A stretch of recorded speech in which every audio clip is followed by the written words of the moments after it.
They were just filming a travel vlog, 3 friends, backpacking across South America, chasing waterfalls and ancient myths for clicks and views. Day 12, they reached the ruins the locals refused to name. The sun was golden, birds chirping. One of them joked it was the perfect place for a horror movie. That night, only one camera was left recording. Not theirs. It was older, weather-beaten and half-buried in moss under a stone altar. Curious, they brought it back to camp and played the footage. A boy. Alone. Speaking softly, like he wasn't truly alone. The timestamp read 3:17 a.m. Suddenly, he froze. His eyes widened. And then, he smiled. Not with joy. With something else. Something wrong. The smile stretched too far, like skin over breaking glass. Then the scream crackled to static. But not before one final whisper escaped the speakers. It finally spoke back. 17-year-old Jack Thorn was no ordinary teen. While others obsessed over sports or dating apps, Jack had only one obsession: the truth behind death. Raised by his grandmother, a known medium, Jack had spent years sneaking into abandoned hospitals and haunted cabins, trying to capture evidence of spirits on his vintage EVP recorder. His YouTube channel had recently blown up after his haunted orphanage sleepover went viral. But fame wasn't enough. Jack wanted something real, something terrifying. That's when he stumbled across a lost thread on a dark web forum. El Garganta del Diablo, the Devil's Throat. A collapsed Mayan city, buried in a Guatemalan jungle. Locals refused to speak its name. The area was unmarked on satellite maps.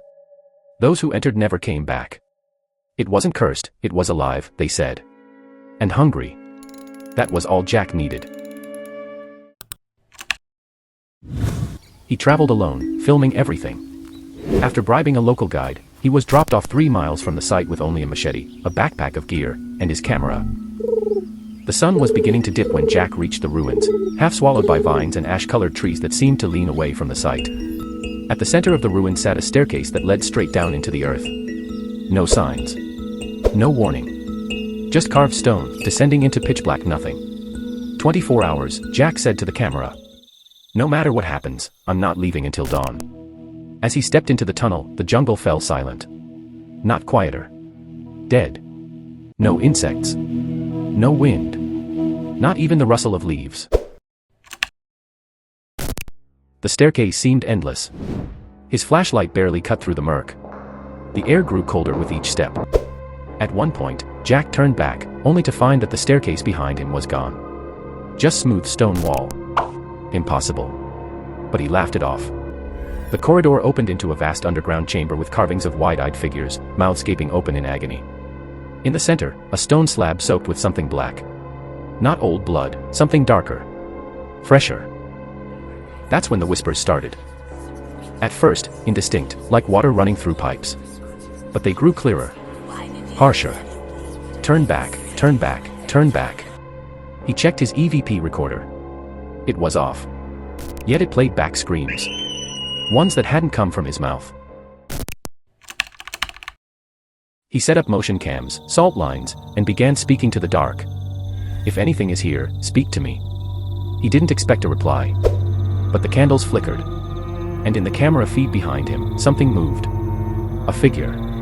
Small. Childlike. Pale as ash. No eyes.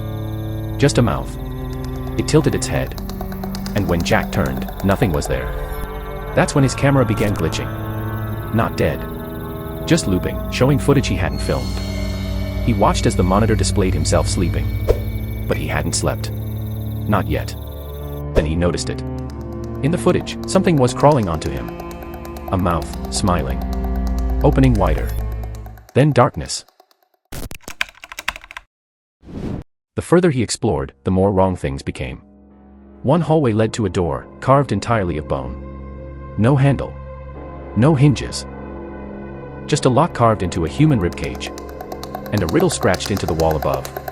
To open the way, give what you fear most to lose. Jack paused. He placed his EVP recorder into the hollow. Nothing. He tried his flashlight. Nothing. Then he stopped filming. He took off his grandmother's pendant, the last thing he had of her, and whispered. This. The bones shifted. Opened. Inside was nothing. A void. But the whisper returned. Now we see you.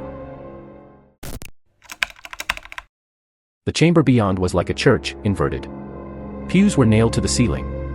Stained glass glowed with no light source. And in the middle, a confessional booth. He approached. Suddenly, his camera turned on by itself, facing him. And a voice, his own voice, echoed through the booth. "Forgive me, for I lied. I never believed. I just wanted proof. Fame. Eyes. Subscribers." Then another voice, not his. "So you believe now?" Jack sobbed. The camera zoomed on its own, closer to his face. His eyes. Then, the face in the viewfinder wasn't his anymore.